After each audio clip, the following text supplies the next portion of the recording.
Hey everyone, Troy here. Welcome to the Striker Blade YouTube channel. Today we are looking at the Fimi X8 SE by Xiaomi.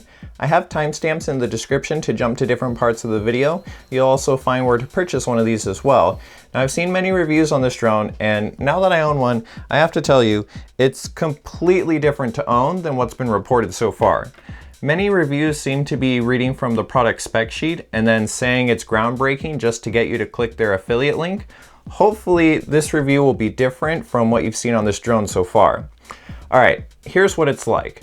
With a drone like this, coming in around $500, there's going to be a few drawbacks. The trade-off comes in mostly in the app and the firmware. It's still in development. It's a buggy experience and many features of this drone are not finished, but they still show up in the app, which is kind of odd because other products, if the feature's not ready, it's not shown to the customer.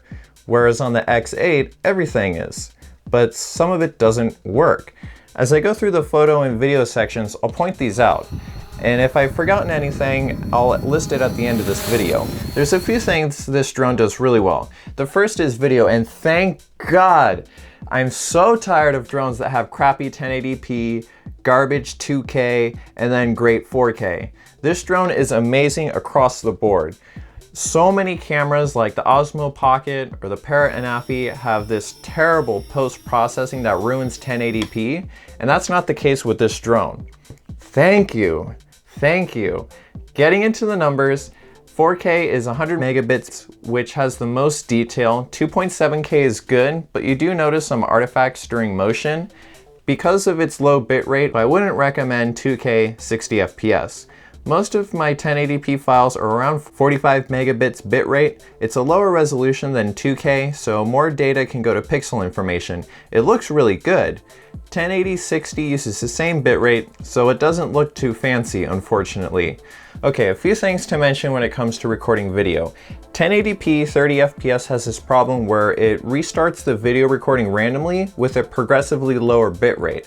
It might be a software bug because these files are perfect numbers, like 50 megabytes or 100 megabytes. It never gives me files like 148 megabytes.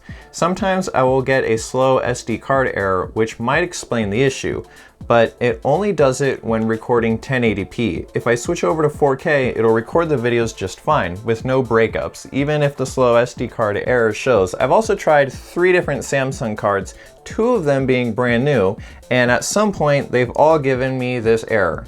I wonder if the heat of the drone affects the speed of the cards. It gets toasty.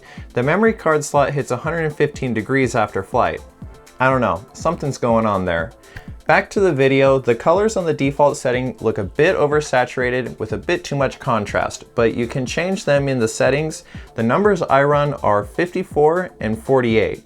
Every scene is a little different. It's nice to be able to change it in the camera. There are preset color modes, art, black and white, film, and nostalgia. Unfortunately, the vivid and Flog color modes are still under development. JPEGs from this drone look great. It's 12 megapixels, so it's roughly comparable to most smartphones. The raw photos, however, look nothing like the JPEGs. Here's a raw photo I took straight from my Sony camera. It could use a little retouching in the shadows, but the sky looks good. Here's the same scene taken from the X8 about 5 minutes later. The raw file needs a lot of work. The horizon is wrong, the shadows are purple, way too much vignetting. You can see the JPEG of this shot looks good, but they don't give the same post-editing ability. After spending literally an hour on this image, this is what I came up with. It needed a bit of everything, but now the horizon is level, the trees are green again, the road is no longer distorted. You can take some pretty impressive pictures with this drone, but you might need some post-editing though. In the camera, you can change the white balance to auto, incandescent, and fluorescent. The cloudy, sunny, and shadow modes don't do anything as of right now. They seem to work exactly the same as auto. The remote is an interesting design. I like how it holds your phone. It has detachable thumbsticks, just like the Mavic Air, and it comes with all the USB cords and things like that to connect to different iPhones and Android phones. Now this drone does use that extended range Wi-Fi protocol for video, just like the Mavic Air or the Parrot Anafi. So if you're anywhere near a house or a Wi-Fi hotspot, that's going to kill your video stream. On the remote, you have your gimbal adjustment. It's a bit finicky because of the lag in the video transmission.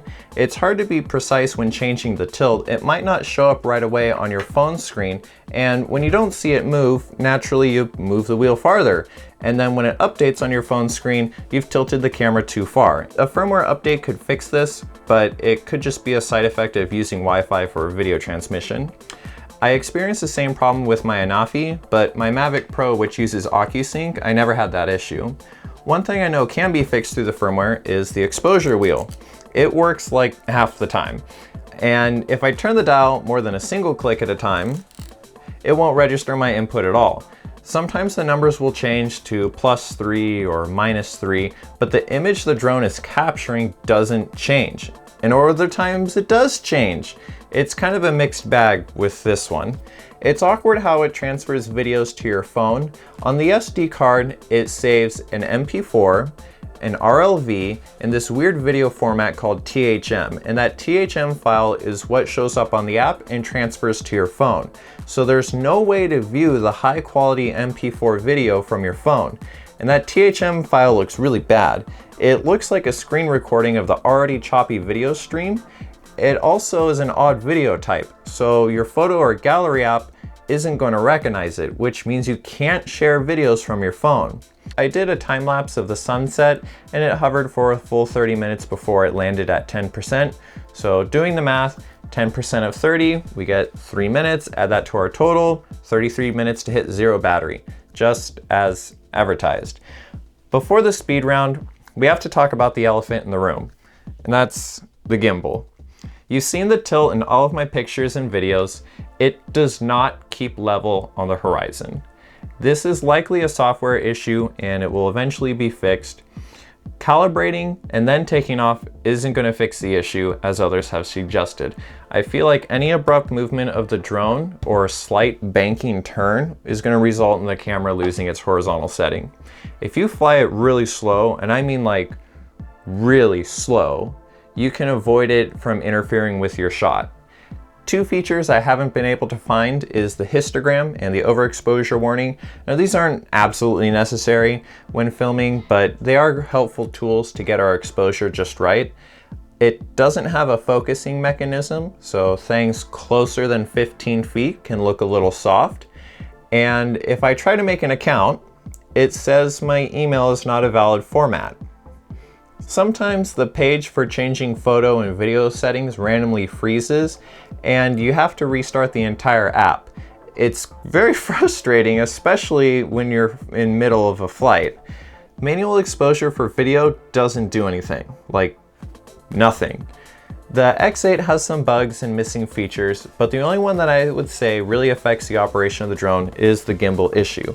Everything else is a little annoying to see under development, but it's not product breaking. And I'm sure that's going to get fixed in an upcoming patch. Check the description or my channel and I'll keep you guys updated. That's really my only reservation about this drone. The video is awesome, it flies for 30 minutes. I wish it didn't use that Wi-Fi connection for video, but all drones around this price point do, so it performs equal to its competitors. And it's affordable, so I think this is the one you've been waiting for. Thank you guys for watching. Don't forget to subscribe, and I'll see you next time.